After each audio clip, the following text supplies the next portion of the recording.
Assalamualaikum, selamat sore, salam sejahtera buat kita semua. Salam kenal dari saya, Puji Wahyono. Kalau nama asli Puji Wahyono alias Puji Tato.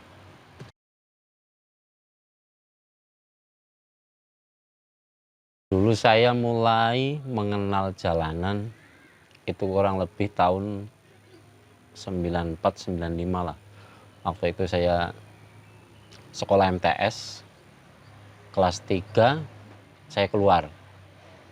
Tapi sebelum MTS saya udah berhenti 1 tahun, lalu melanjutkan MTS.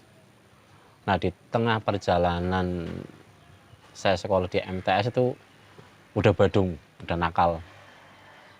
Kelas 2 saya udah bikin tato dulu. Walaupun masih ngumpet-ngumpet di pundak, terus di lengan, di kaki. Nah, mulai saat itu semenjak saya kenal tato, merasa saya udah mulai punya temen-temen anak jalanan. Jadi saya nggak fokus sekolah, nggak fokus ngaji, mondok, karena sekolah saya kan di MTS sekalian sama mondok.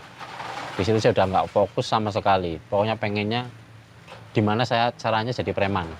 Seperti itu, karena karena pergaulan saya, walaupun saya masih kecil di kelas 2 MTS, saya bergaulnya sama orang-orang dewasa. Sama preman-preman di terminal di bioskop, waktu itu ya. Terus saya sering dimintain tolong, suruh beli minuman kayak gitulah. Disitulah saya mulai tertarik dan bangga karena saya berteman dengan preman-preman yang lebih senior, yang lebih tua, seperti itu. Terus akhirnya kecanduan, ujian kelas 3 saya keluar. Saya totalitaskan di jalan waktu itu. Terus nggak pernah pulang, tiap hari di terminal, tiap hari di jalan. Terus badan saya tak penuh dengan tato, penuh sampai, ya waktu itu sih belum penuh banget ya, cuma sampai lengan, kaki full, punggung, dada. Terus akhirnya sering banget berantem karena pengen kayak teman-teman yang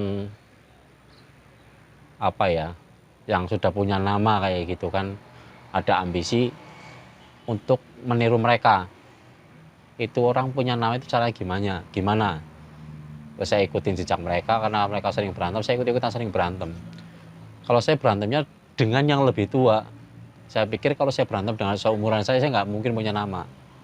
Jadi saya berantemnya dengan yang lebih tua, walaupun terpaut 3 atau 4 tahun, saya berantem sama mereka. Terus 3 bulan saya baru pulang ke rumah.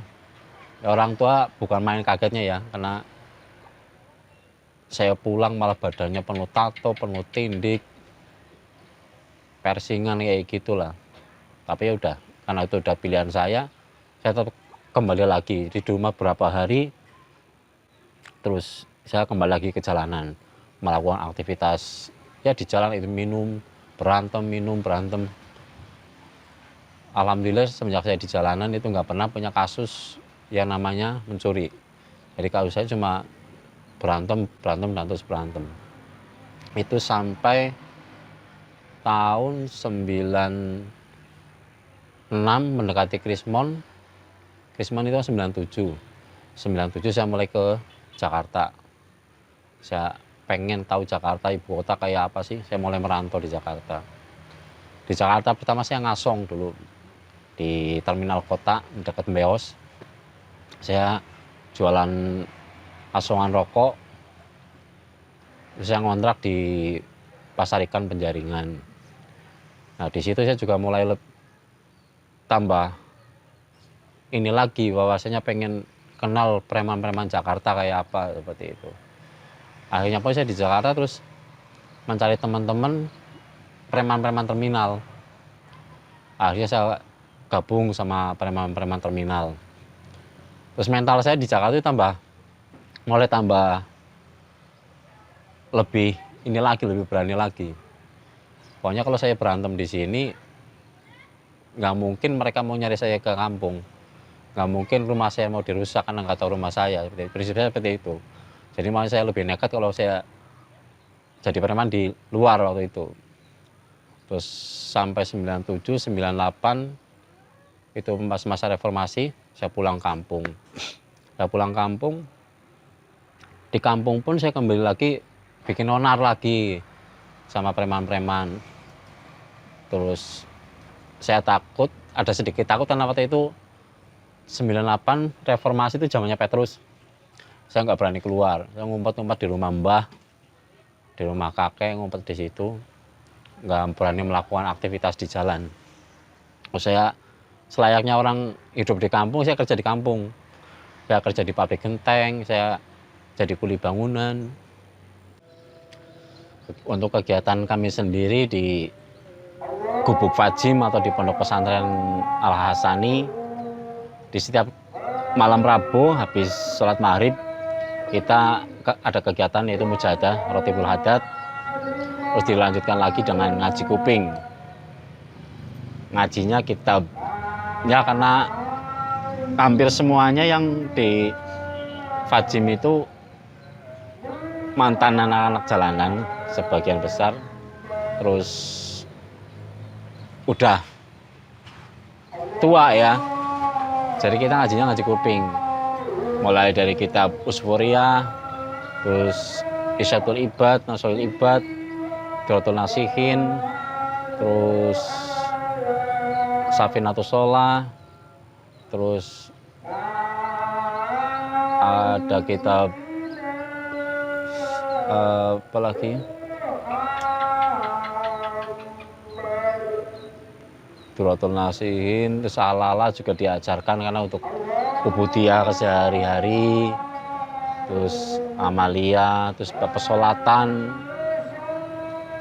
Tapi kami tidak memaknai, cuma itu ngaji kuping.